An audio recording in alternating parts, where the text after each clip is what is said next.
अस्सलाम वालेकुम। मेरा नाम मिर्ज़ा रुहेल बेग है। जर्मनी में किसी भी डॉक्यूमेंट्स की आपको किसी भी वक्त ज़रूरत पड़ सकती है।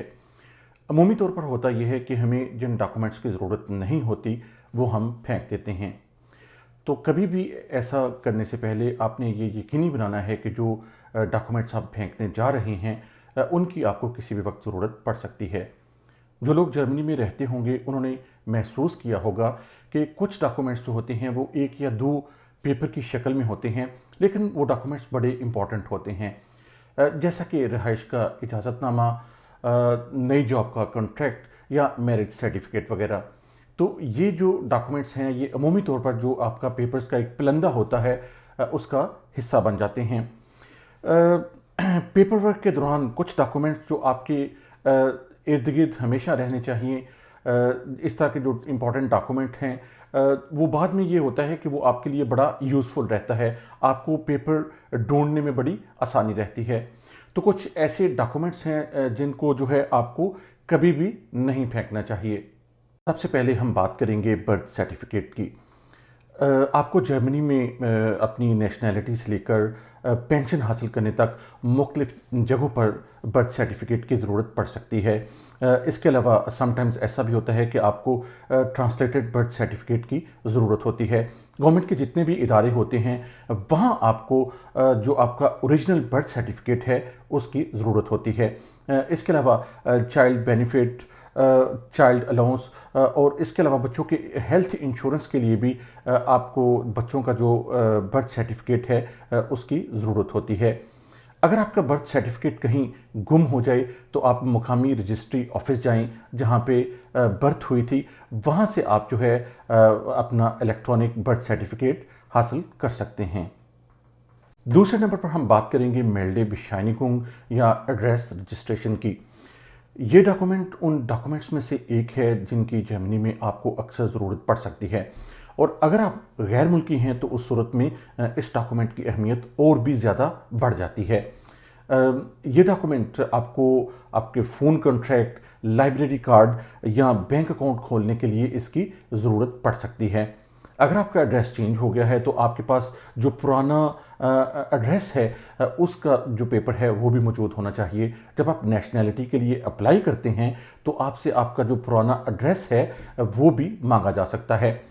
अगर आपके पास ये रजिस्ट्रेशन गुम हो जाती है तो आप बुरगरामट में दोबारा नई एप्लीकेशन दे सकते हैं। इसके बाद हम बात करेंगे visa documents and residence permit.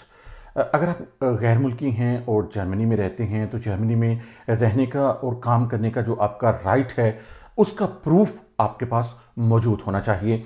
जहां पर आप काम करते हैं या फिनांसम्ट आपसे ये डॉक्यूमेंट्स मांग सकता है। इसलिए रेजिडेंस परमिट और वीज़ा डॉक्यूमेंट्स जो हैं उनका महफूज रहना इंतहाई ज़रूरी है। अगर ये डॉक्यूमेंट्स आपसे गुम हो जाएं तो जल्द से जल्द आउटस्टैंडर बिहोर्डे से रब्ता करें। इसके बाद हम बात करेंगे visa documents and residence permit. अगर आप गैर मुल्की हैं और जर्मनी में रहते हैं तो जर्मनी में रहने का और काम करने का जो आपका राइट है उसका प्रूफ आपके पास मौजूद होना चाहिए।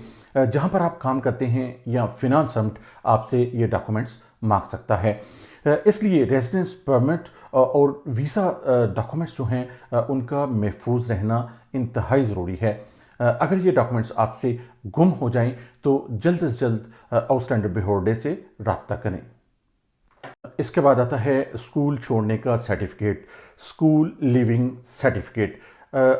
अगर आप जर्मनी में पेंशन के लिए अप्लाई करते हैं तो जर्मनी में अमूमी तौर पर 16 साल के बाद हासिल की गई तमाम एजुकेशनल जो डॉक्यूमेंट्स हैं वो उनकी आपको ज़रूरत होती है। जैसे कि जॉब एप्लीकेशन के लिए, नेशनैलिटी के लिए या वीज़ा वगैरह के लिए आपको इन डॉक्यूमेंट्स की ज़रूरत पड़ सकती है। आप अपने साबका स्कूल से जो स्कूल छोड़ने का सर्टिफिकेट है वो हासिल कर सकते हैं। इसमें तकरीबन 1 महीने का वक्त लग जाता है। वीडियो में आगे बढ़ने से पहले मेरी आपसे दरख्वास्त होगी कि मेरे चैनल को ज़रूर सब्सक्राइब कर दीजिएगा ताकि इस तरह की इंफॉर्मेटिव वीडियोस आप तक बर वक्त पहुँचती रहें। अब हम बात करेंगे मैरिज सर्टिफिकेट की।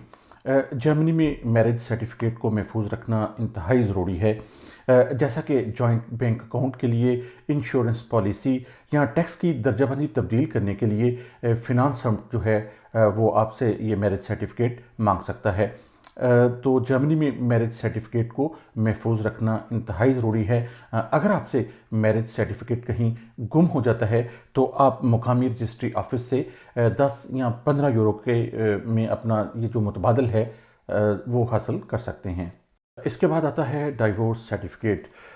عدالت میں ڈائیورس پروسیس مکمل ہونے کے بعد بینک اکاؤنٹس کی منتقلی، نام تبدیل کرنے اور دوبارہ شادی کرنے کے لیے آپ کو اس ڈاکومنٹس کی ضرورت پڑ سکتی ہے۔ اس کے علاوہ ڈائیورس پروسیس میں جو آپ کے وکیل تھے ان کے پاس بھی اس ڈاکومنٹ کی کاپی ہونا ضروری ہے۔ اگر آپ سے یہ ڈاکومنٹ گم ہو جاتا ہے تو آپ 30 یورو کے عوض فیملی کورٹ سے یہ ڈاکومنٹ حاصل کر سکتے ہیں، لیکن یہ یاد رکھیں کہ یہ ڈاکومنٹ حاصل کرنے کے لیے آپ کو 6 ماہ تک جو ہے وہ انتظار کرنا پڑے گا، اس لیے اس ڈاکومنٹ کو محفوظ رکھنا ضروری ہے۔ اس کے بعد ہے social security number and registration. اگر آپ جرمنی میں کام کرنا چاہتے ہیں تو آپ کے پاس سوشل سیکیورٹی نمبر موجود ہونا چاہیے۔ میک شیور کہ آپ کے پاس یہ نمبر موجود ہونا چاہیے۔ آپ کا جو امپلائر ہے وہ آپ سے یہ ڈاکومنٹ مانگ سکتا ہے۔ آپ کے پاس یہ ڈاکومنٹس موجود ہونا چاہیے کیونکہ یہ جو ہے آپ کو پینشن اور ہیلتھ انشورنس کے جو معاملات ہیں ان میں بھی اس ڈاکومنٹ کی ضرورت پڑ سکتی ہے۔ اس کے بعد ہم بات کریں گے سرٹیفکیٹ آف انہیریٹنس، وراثت کا سرٹیفکیٹ۔ جب خاندان کے کسی فرد کی موت واقع ہو جاتی ہے تو ریلیٹیوز کو اس شخص سے اپنا تعلق ثابت کرنے کے لیے ایک ڈاکومنٹس کی ضرورت ہوتی ہے جسے ایبے شائن کہا جاتا ہے۔ یہ سرٹیفکیٹ جو ہے وہ بینک اکاؤنٹس کی منتقلی، زمین کی رجسٹری، جائیداد کی ملکیت کو تبدیل کرنے، لائف انشورنس پالیسی سے رقم کا دعویٰ کرنے اور انتقال کر جانے والے رشتہ دار کی جانب سے معاہدوں کو منسوخ کرنے جیسے قانونی فیصلوں کے لیے یہ ڈاکومنٹس جو ہے وہ چاہیے ہوتا ہے۔ تو میک شیور کہ آپ کو ایبے شائن کی جو ہے اپنی کم از کم آپ کے پاس 5 کاپیاں موجود ہونی چاہیے، کیونکہ بہت ساری ایسی جگہیں ہیں جہاں پر یہ آپ سے اوریجنل ڈاکومنٹ مانگا جاتا ہے۔ اس کے بعد آتا ہے وصیت یا ول۔ اگر آپ اپنی جو جرمن قانون کے مطابق اپنے ایسٹس تقسیم نہیں کرنا چاہتے تو اس صورت میں آپ کو اپنی وصیت لکھنی چاہیے۔ آپ یہ وصیت کسی بھی محفوظ جگہ پر رکھ سکتے ہیں، آپ اپنے گھر میں رکھ سکتے ہیں یا آپ کسی بھی سیف ہاؤس میں رکھ سکتے ہیں جس کی فیس 75 یورو ہوتی ہے۔ اگر آپ اپنی اوریجنل جو ول ہے اس کو کھو دیتے ہیں یا وہ گم ہو جاتی ہے تو آپ اس کو جلد سے جلد تبدیل کرنے کی کوشش کریں، کیونکہ یہاں پر جرمن عدالتیں جو ہیں وہ کاپیز تسلیم نہیں کرتی، ان کو اوریجنل جو ہے آپ کی ول وہ چاہیے ہوتی ہے۔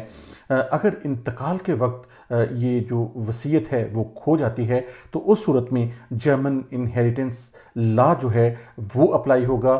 وہ یہ ہوگا کہ آپ کے جو ایسٹس ہیں وہ آپ کے قریبی رشتہ داروں کو منتقل کر دیے جائیں گے۔ اس کے بعد ہے ڈیتھ سرٹیفکیٹ۔ یہ شٹیبے اورکنڈے جو کسی شخص کی موت کی تاریخ کی تصدیق کرتا ہے۔